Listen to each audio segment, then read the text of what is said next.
This might be the best paragraph in this whole document. I should add that the facts which we now have in our possession, submitted to us in separate reports from the FBI and Secret Service, are totally incorrect. In other words, what he's really saying there is that Oswald didn't do it.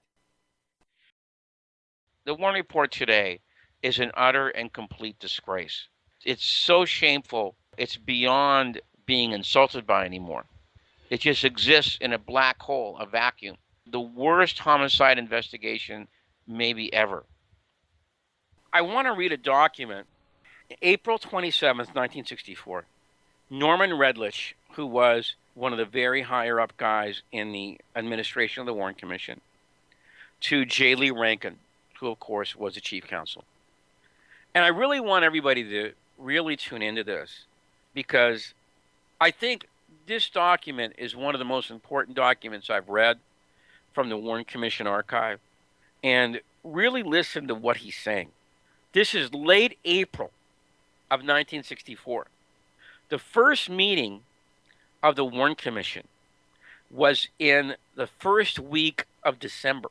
This is 4 months after the Warren Commission has been appointed. The purpose of this memorandum is to explain the reasons why certain members of the staff feel that it is important to take certain on-site photographs in connection with the location of the approximate points at which the 3 bullets struck the occupants of the presidential limousine. Now listen to this one. Our report presumably will state that the president was hit by the first bullet, Governor Connally by the second, and the president by the third and fatal bullet. That's not what the report said. They're still making things up as they go along.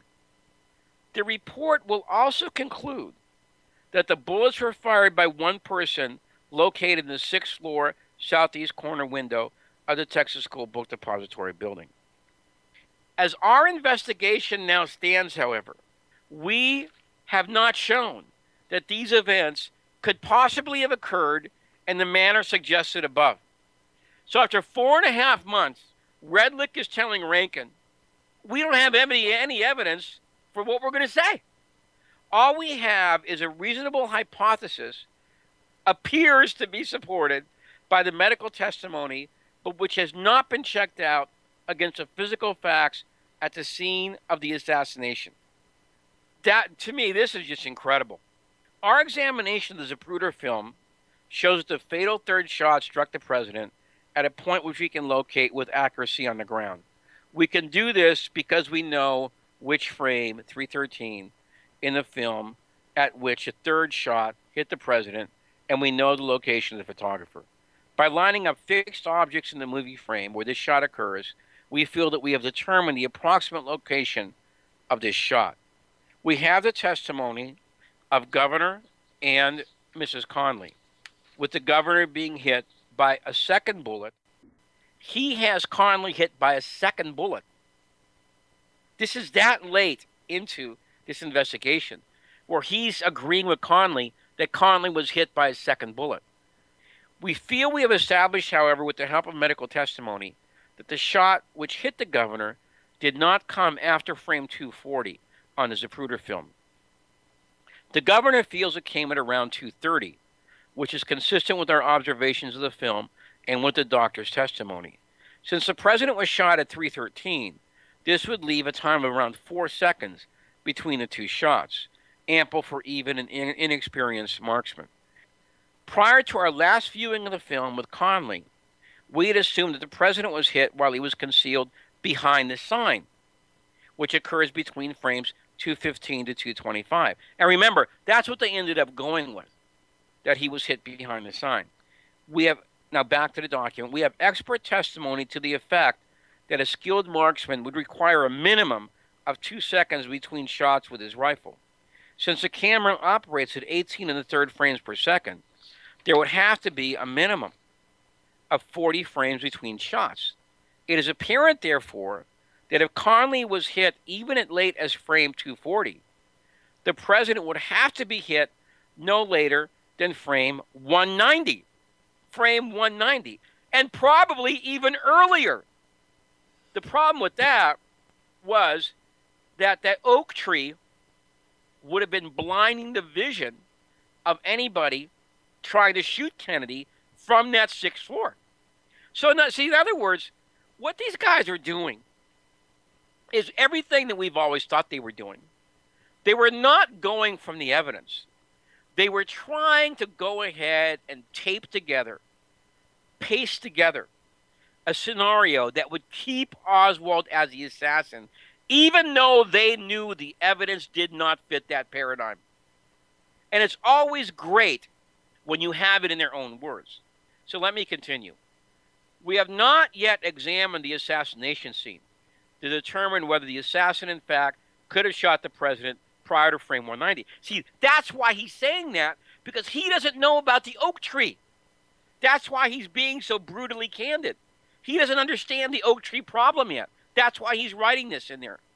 We could locate the position on the ground which corresponds to this frame, and it would then be our intent to establish by photography that the assassin would have fired the first shot at the president prior to this point. Our intention is not to establish the point with complete accuracy, but merely to substantiate the hypothesis which underlines the conclusions that Oswald was a sole assassin. He's admitting this, that we might not be accurate, but we have to try and substantiate Oswald as a sole assassin, whether or not it goes with the facts or whether or not it doesn't go with the facts. You know, I can't believe he wrote this up. I guess these guys never thought that this would ever be published. I mean, talk about a true confessions. I had always assumed that our final report would be accompanied by a surveyor's diagram, which would indicate the approximate location of the 3 shots. We certainly cannot prepare such a diagram without establishing that we are describing an occurrence which is physically possible. So in other words, it doesn't have to be the right one. It's just physically possible that it could have been done. Our failure to do this will, in my opinion, place this report in jeopardy, since it is a certainty that others will examine the Zapruder film and raise the same questions which have been raised by our examination of the films. He understands the Zapruder film is a real problem for these guys. If we do not attempt to answer these observable facts, others may answer them with facts which challenge our most basic assumptions, or with fanciful theories based on our unwillingness to test out assumptions. He's saying fanciful theories? Yeah, all right? He knows that the first shot was at 190, because this might be the best paragraph in this whole document.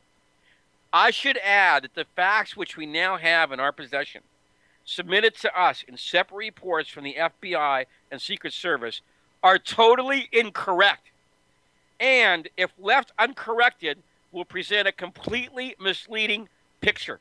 What he's saying is that all the data they have so far is wrong. In other words, what he's really saying there, if you understand the whole drift of the document, is that it doesn't support the Oswald 3 shots theory. And if we present it, we're going to present a misleading picture. In other words, that Oswald didn't do it. Now we can actually show how the case against Oswald was manufactured, fabricated out of whole cloth. We can show how this was done now, how they put together this phony case against Oswald, and how this case would have just completely collapsed in any real court of law. The Warren Commission was a joke. It was a kangaroo court. Okay, that's how they got away with it. The commission screened testimony in advance to make sure things they did not like did not enter the record. There's a really good example with Roger Craig. He told the following about his encounter with David Belin. Quote, "When Belin interrogated me, he would ask me questions, and whenever an important question would come up, he would have to know the answer beforehand. He would turn off the recorder and instruct the stenographer to stop taking notes.